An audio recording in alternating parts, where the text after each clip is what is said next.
Hello' everyone, আপোনালোক সকলোকে পুনৰবাৰ মোৰ চেনেলটিলৈ স্বাগতম জনাইছোঁ। আজি আকৌ আপোনালোকৰ ওচৰলৈ নতুন ভিডিঅ' এটা লৈ আহিছোঁ। আজি মই বনাম খাৰ। এইখিনি হৈছে কচুৰ পাত আৰু এইখিনি লগত দিম মই ছজিনা গছৰ পাত। এইখিনি কোমল পাত, এইখিনি সময়ত কোমল পাতবোৰ পোৱা যায়। আৰু এই লগত দিম কঁঠাল গুটি। এইখিনিৰে মই বনাম খাৰ। আৰু এইখিনিতে মই ধুই মেলি এনেকৈ কাটি ল'লোঁ।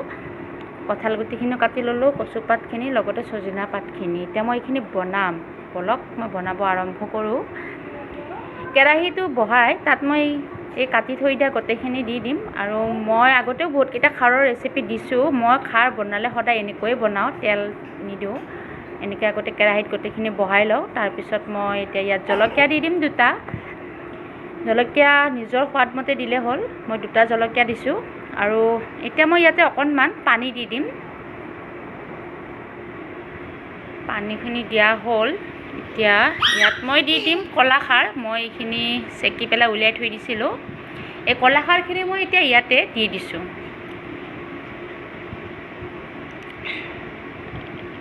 কঁঠাল গুটি খাৰৰ লগত খাই ভাল লাগে, আৰু এইটো টাইমত কঁঠাল গুটি থাকে কাৰণে মোৰ অকণমান খাৰৰ আঞ্জা মই বেছিকৈ বনোৱা হয়, যিহেতু মই নিজেও খাৰ খাই ভাল পাওঁ। এতিয়া মই ইয়াতে নিমখ দি দিছোঁ সোৱাদ অনুযায়ী। নিমখখিনি সোৱাদ অনুযায়ী দি দিলোঁ। দি এতিয়া মই এইখিনি হেতাখনেৰে অকণমান লৰাই দিম।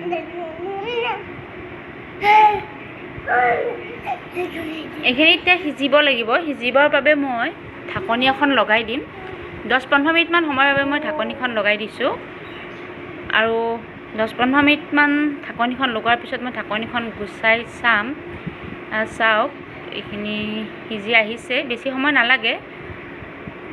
কঁঠাল গুটিখিনিও মোৰ সিজি আহিছে। আৰু কঁঠাল গুটিখিনি মই ভাঙি যাব নিদিওঁ, কাৰণ গোটা হৈ থাকিলে খাই অকণমান ভাল লাগে।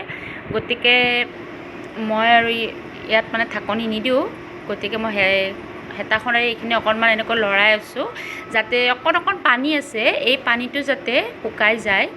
তাৰ বাবে মই হেতাখনেৰে এনেকৈ লৰাই থাকিম। এয়া চাওক, লাহে লাহে পানীটো শুকাই আহিছে। আৰু এতিয়া মই গেছটো অফ কৰি দিছোঁ। আৰু এয়া মই বাচন এটাত নমাই ল'লোঁ। কেনেকুৱা পালে? যদি মোৰ চেনেলটো এতিয়াও ছাবস্ক্ৰাইব কৰা নাই, তেতিয়াহ'লে ছাবস্ক্ৰাইব কৰি দিব।